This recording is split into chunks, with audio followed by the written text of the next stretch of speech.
अमित जी। जी। राधे राधे भगवान, आपके चरणों में कोटि कोटि प्रणाम। महाराज जी, मेरे बचपन से हमारे घर में मांस पकता था और बचपन से ही मैं भी मांस का सेवन करता, परंतु विगत 1 वर्ष से मुझे आपके श्री वचन सुनने का सौभाग्य प्राप्त हुआ और पिछले 6 महीने से मैंने मांस खाना छोड़ दिया और हमारे घर में भी मांस नहीं बनता। गुरुदेव, आपका सत्संग सुनने के पश्चात अर्थ से भी मोह थोड़ा कम हो रहा है, पर कुछ मित्रों से इस विषय पर चर्चा की तो उन सबका मानना है कि आज के दौर में इस पैसा ही सब कुछ है, और वो तो इस बार स्त्री संबंध को भी गलत नहीं मानते कि सब लोग शादीशुदा हैं। एक हम श्री जी तुम्हें के आशीर्वाद। हाँ सुनो, एक हम तुम्हें कथा सुना रहे हैं, फिर इसका उत्तर देंगे हम।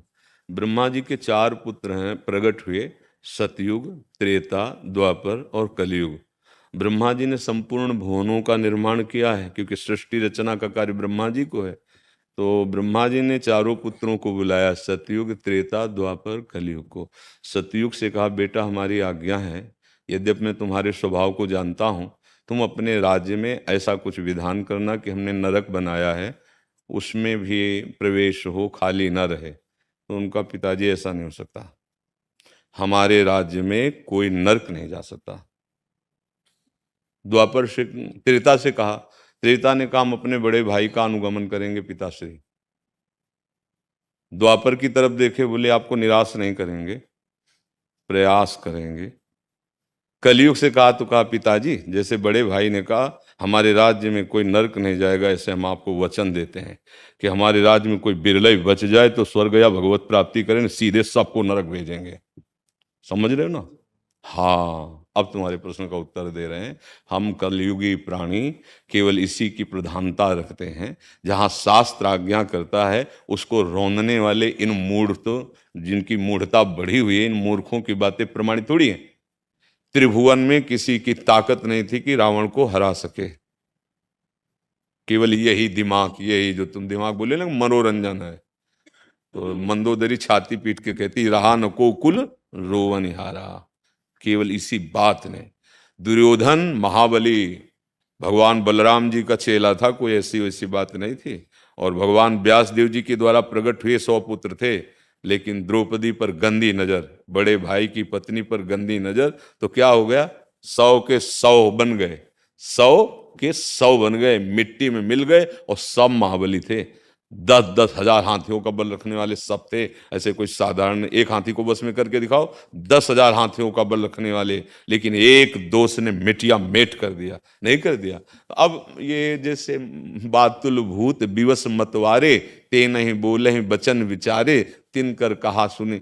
भैया आप खुद देखो, गंदे आचरण करके देखो और अच्छे आचरण करके देखो, व्यभिचार करके देखो, ब्रह्मचर्य रह के देखो, सात्विक भोजन करके देखो, राक्षसी भोजन, खुद अनुभव करके देखो, भगवान का नाम लेके देखो, और संसार के आचरणों को, गंदे आचरणों करके, चिंता, शोक, भय, आगामी भय की कल्पना, नाना प्रकार के शोक, ये तुम्हारे हृदय को घेर लेंगे। चाहे जितना रुपया जमा कर लो, चाहे जितने तुम बढ़िया मकान बना लो, चाहे जितना भोग सामग्री इकट्ठा कर लो, ये सब बेकार हो जाएगा। एक क्षण में काल एक ऐसा तमाचा मारेगा, सब फैल जाएगा। इसलिए अच्छे आचरण करो, अच्छा भोजन करो, नाम जप करो, गृहस्थी में हो, काम वेदना आवे, अपनी पत्नी को पाणी ग्रहण जिससे किया, उससे पत्नी को चाहिए कि भगवान ने जब संयोग बनाया तो अपने पति पर ही अपनी वृत्ति सीमित रखे। दोनों धर्म से चलो तो गृहस्थी में रहते हुए, धर्मयुक्त भोगों को भोगते हुए आप भगवान की कृपा पात्र बन जाएंगे। महर्षि, आप एक पंजाबी गानों गाते हैं, पंजाबी, उसमें 2 लाइनें राधा नाम की सुनाना चाहते थे, बहुत रिक्वेस्ट कर रहे थे। आपके आशीर्वाद से मैं पंजाबी गाने गाती हूँ, पंजाबी पिक्चरों में, आपके आशीर्वाद पे, राधा रानी के आशीर्वाद पे।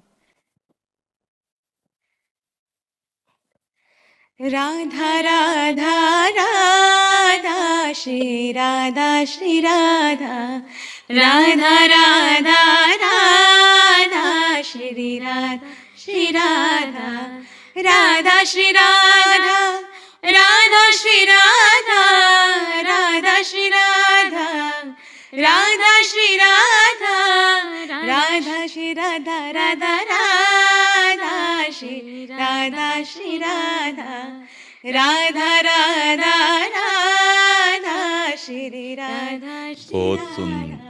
अब आप जो पंजाबी गाने में अगर किसी महापुरुष के पद याद, जैसे बुल्ले शाह या किसी महापुरुष, एक सुना दो, बहुत सुंदर स्वर है आप लोगों का। मैं लजपाला दे लड़ लगियां, मैं लजपाला दे लड़ लगियां मेरे तो गम परे रहंदे मैं लजपाला दे लड़ लगियां मैं लजपाला दे लड़ लगियां मेरे तो गम परे रहंदे मैं लजपाला दे लड़ लगियां मेरे तो गम परे रहंदे मैं लजपाला दे लड़ लगियां मेरे तो गम परे रहंदे मेरी आसां उम्मीदां दे मेरी आसां उम्मीदां दे सदा बूटे हरे रहंदे मैं लजपाला दे लड़ लगियां मेरे तो गम परे रहंदे। बहुत सुंदर भगवान ने आपको वाणी दी है। बहुत एक लाइन आप कहें तो एक बार सुनो। हाँ, सुना दीजिए। राधा के प्यारे राधा के प्यारे मीरा के शाम मीरा के शाम आ जाओ मेरे भी कभी कोई काम आ जाओ मेरे भी कभी कोई काम राधा के प्यारे सगर जगत के पालनहारे सगर जगत के पालनहारे हमरी नैया तुमरे सहारे हमरी नैया तुमरे सहारे अब तुम ही लगाओ बेड़ा पार अब तुम ही लगाओ बेड़ा पार राधा के प्यारे राधा के प्यारे राधा के प्यारे मीरा के शाम आ जाओ मेरे भी कभी कोई काम आ जाओ मेरे भी कभी कोई काम। आपसे मिलने की बड़ी इच्छा मतलब दिल से इच्छा थी कि हम आपसे मिलें। हाँ, श्री जी की कृपा से इसे आपका आशीर्वाद बस, हाँ, बस नाम जप करते रहना। हाँ, बहुत अच्छे। सुमन दास जी, राधे राधे। राधे राधे महाराज जी, आपके चरणों में कोटि कोटि प्रणाम। महाराज जी, हम इंद्रियों को कैसे जीतें? अगर हम हठ पूर्वक इंद्रियों को विषय भोगों से रोकें तो भी मन बार बार विषयों का चिंतन करता है, इससे भी क्या हम दंभी या मिथ्याचारी कहलाएंगे? ऐसा क्या करें महाराज जी मन विषयों की तरफ किसका ही ना जाए? प्रश्न है बच्चा? पहला शब्द है त्याग, फिर दूसरा शब्द है वैराग्य, फिर तीसरा शब्द है उपरति। पहले शब्द में शांति शब्द का प्रयोग भगवान ने कह दिया, त्यागात शांति अनंतरम। त्याग का स्वरूप होता है कि जैसे अंदर से भोग लालसा है पर बाहर से हम अधर्म आचरण नहीं करेंगे, इसका नाम त्याग है, इसे त्याग कहते हैं। उसने प्रथम सीढ़ी पे पैर जमाया कि भोग की इच्छा है पर मैं अधर्म आचरण के भोग नहीं भोगूंगा। अब इसके ऊपर आगे जब उसकी वृत्ति भजन के प्रभाव से बढ़ी तो उसे कहते हैं वैराग्य।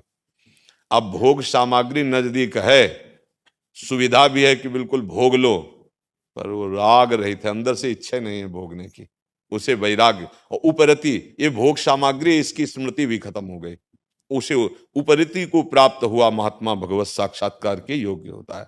तो समझ रहे ना, उसे दम्भ नहीं कहते, और रोकना ही चाहिए। और जिन्होंने नहीं रोका तो जेलें भरी हैं, अस्पताल भरे, उन्हीं पाप कर्मों का फल भोग रहे हैं, और नरक भरे हैं। तो हमारी इंद्रियां तभी कब्जे में होंगी, पहले उनका हम क्रम समझें। बुद्धि सबसे श्रेष्ठ है, उसके नीचे मन है, मन के नीचे इंद्रियां हैं। पर उल्टा हमारा हो गया कि बलवान सबसे ज्यादा विषय हो गया, विषयों ने इंद्रियों को आकर्षित कर लिया, इंद्रिय ने मन को अधीन कर लिया, और मन ने बुद्धि को अधीन कर लिया, और हमारी दुर्दशा प्रारंभ हो गई। अब पहला काम होना चाहिए बुद्धि का शुद्ध होना। बुद्धि शुद्ध हो जाने का मतलब होता है विवेक। विवेक होता है सत्संग से, सत्संग मिलता है भगवान की कृपा से। बिन सत्संग विवेक न होई और राम कृपा बिन सुलभ न सोई। तो हमें तो लगता है कि अगर सत्संग मिल गया तो मानो भगवान की कृपा हो गई। अब बुद्धि शुद्ध होने लगी। अब मन जो इंद्रियों के अधीन होकर विषयों में गलत जा रहा है उसको हमने रोक दिया। यद्यपि हृदय में चाह है, नहीं भोगेंगे, इसका नाम त्याग। थोड़े दिनों के बाद वो जलन शांत हो जाएगी। जैसे इसका अनुभव है, एक बार आया 100% और आपने कोई भी स्वागत सम्मान उसका नहीं किया, आप अपने भजन में लगे हुए हैं, अब भारी जलन भारी विक्षेप, अगली बार आएगा 90%, फिर वो उतरता चला जाएगा 88, 87, 86। जैसा भजन बढ़ रहा है, अगर आपने संयोग कर दिया तो 100 की जगह वो शास्त्र हो जाएगा, फैल जाएगा पूरे हृदय में। और ये मनुष्य की बुद्धि निर्णय गलत देती है, यार जलन हो रही है, अगर हम ये चीज खा लेते हैं, भोग लेते हैं तो शांति मिल जाएगी। और भगवान कह रहे त्यागात शांति अनंतरम, और हमारी बुद्धि हमको सिखाती है भोगात शांति अनंतरम। इसलिए अच्छे कर्म करो। राधे राधे गुरुदेव। गुरुदेव राधे राधे, आपके चरणों में दंडवत प्रणाम। गुरुदेव, मैं सरकारी नौकरी करते हुए अपनी गृहस्थी चलाता हूँ। आपकी वाणी ने मेरा और मेरे परिवार का जीवन बदल दिया। राधा नाम अब आखिरी सांस तक ना छूटे, यही राधा रानी से विनती है। महाराज जी, कुछ दिन बाद नौकरी में मेरा प्रमोशन होने वाला है, जिसके परिणाम स्वरूप मेरी जिम्मेदारियां और बढ़ेंगी और वर्तमान में जो थोड़ा सा समय निकालकर भगवत मार्ग पर चलने की चेष्टा कर रहा हूं वो प्रभावित हो सकते हैं। क्या मैं प्रमोशन नकार कर वर्तमान पद में रहकर नौकरी नहीं करना? नहीं, अभी सत्संग का सार समझ नहीं पाए हो।